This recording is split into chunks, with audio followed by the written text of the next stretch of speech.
Yakassé à Tobrou, dans le sud ivoirien. Ici vivent plusieurs communautés allochtones et autochtones.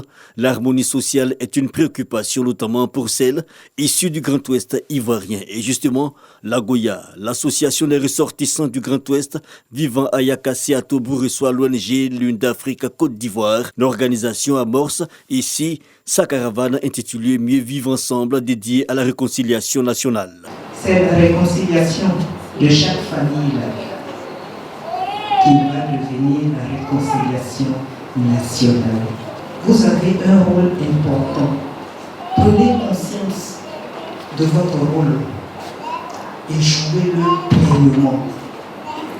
Parce que la paix en Côte d'Ivoire, la réconciliation que nous chérissons tant, elle commence dans chaque famille, elle commence dans chaque foyer. Occasion pour la présidente de l'Une d'Afrique Côte d'Ivoire, Victorine Yaoyoboué, d'inviter les ressortissants du Grand Ouest à Yakassé à Tobrou de rejoindre cette caravane. Prochaine étape, tout le plus cette région minée par les conflits communautaires, et cela du 29 juillet au 1er août prochain. L'engagement est pris et l'idée soutenue par le président de l'Agoya, Mathieu Digué.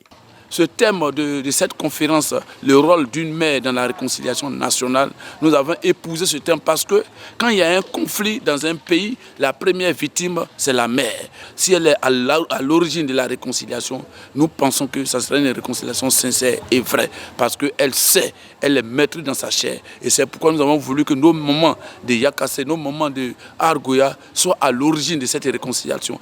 Parler de réconciliation, une mission citoyenne, l'autorité administrative considère l'action de l'ONG Lune d'Afrique Côte d'Ivoire comme un soutien à l'effort de consolidation de la paix sociale. Prôner la paix et la réconciliation.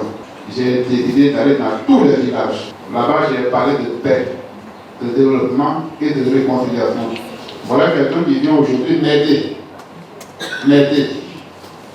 pour que la réconciliation soit une réalité quotidienne ici à Yakassé à Tobrou. Être déterminé en faveur d'un climat social apaisé, l'engagement est aussi pris par les femmes. Les pionnières de l'Agoya ont donc reçu des présents et un point d'orgue. Hommage a été rendu à la défunte Iredou Colette, figure de proue du vivrier en Côte d'Ivoire, par l'ONG Lune d'Afrique.